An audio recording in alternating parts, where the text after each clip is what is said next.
But there was a totally different attitude about that,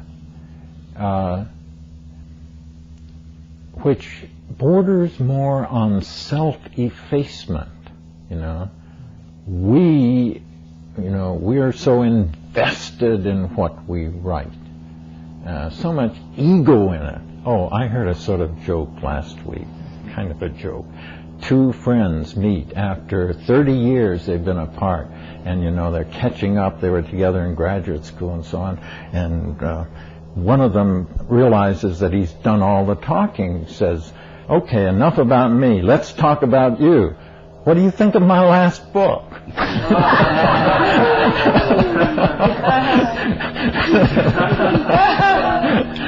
Perfect, just perfect. So that's our attitude towards, but this was a kind of sublime anonymity. The person who produced this astonishing, I think, in Western Christian literature after the New Testament, that is the peak for me. That's the most profound single statement. And yet the person who wrote that was just completely content to just efface himself. Now the other side of it, why did he claim this? Maybe it was a way of saying that he felt that he was in the spirit of Dionysus or something in writing this. Wasn't it also a little bit revolutionary according to the oh, you're right. Of the day? You're right. In those days you didn't perhaps want to be very revolutionary. That's very good. That's right. You didn't have a chance. There's another interesting difference. We take such pride in originality, being original. Everybody wants to be original. I discovered it. Well, in the past they did too, but original had a very different meaning coming from the source. That's what they prized, that it came from the source. And therefore, nothing had a chance of being accepted if it were new. Everything of value comes from the source, and therefore you have to make your case that it is connected with the source for people to take it seriously. And you're quite right. This is one of the reasons why I place it at the top, is because it's probably the most mystical tract ever written in Christianity. And mysticism has had a hard time in Christianity. As Niebuhr used to say, and I never miss an opportunity to hold this against him, he said, mysticism begins in mist, fuzzy thinking, centers in I, ego, and ends in schism. So much for mysticism. But this was a mystical text, so this person the mystics had to use skillful means, upaya, to get their truths even looked at. So that thank you for bringing that in. That was a useful addition. All right. The Nag Hammadi Library is the basic text now in Christian Gnosticism. 1945. This dramatic story. I forget the particulars, but this Egyptian farmer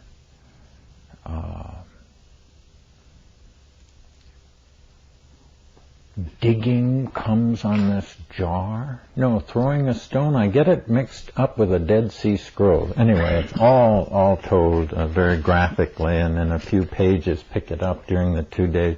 And then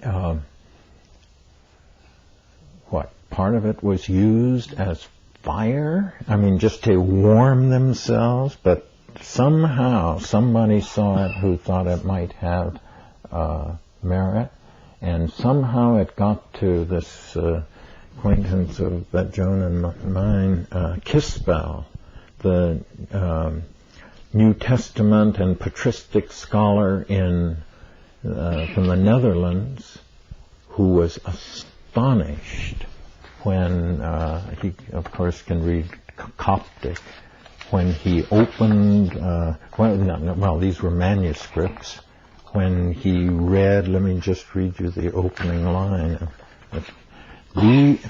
These are the secret words which the living Jesus spoke.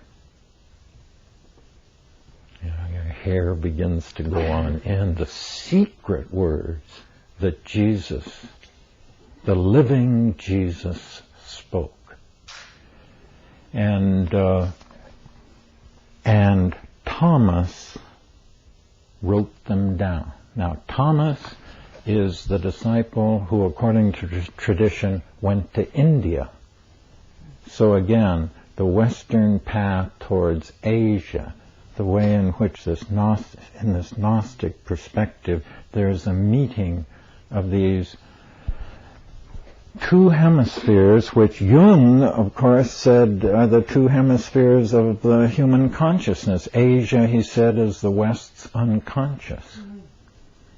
And here, therefore, this intersection. And then as he went on to read, and tomorrow when we're on, or maybe this afternoon, on Christian Gnosticism, I intend to read some passages, and about half of it is duplicates the New Testament, the Gospels, the teachings. You'll recognize them with only a word or two change. But the other half, these mind-blowing and very different accent. But now the scholars think that these manuscripts, the manuscripts themselves only go back to the 5th century, but these scholars of text, these detectives of the text, are fantastic in their repertoire of devices. I don't know how they do it. It's like the physical anthropologists who find a tooth, and they reconstruct a whole skeleton out of a tooth or something like that. The kind of microscopic precision and expertise. Well, this manuscript is now traced back, and some think to the middle of the 1st century, which would put it earlier even than the 4 Gospels. So it goes right back there, and what it opens up is the fact that Christianity in the first 30, 40 years after the death of Jesus was far more pluralistic. The Chinese have the phrase, let 1,000 flowers bloom, that there were 100 Christian flowers, blooming there, and our vision has contracted, and we think of it as a kind of a single plant, but it was far more pluralistic.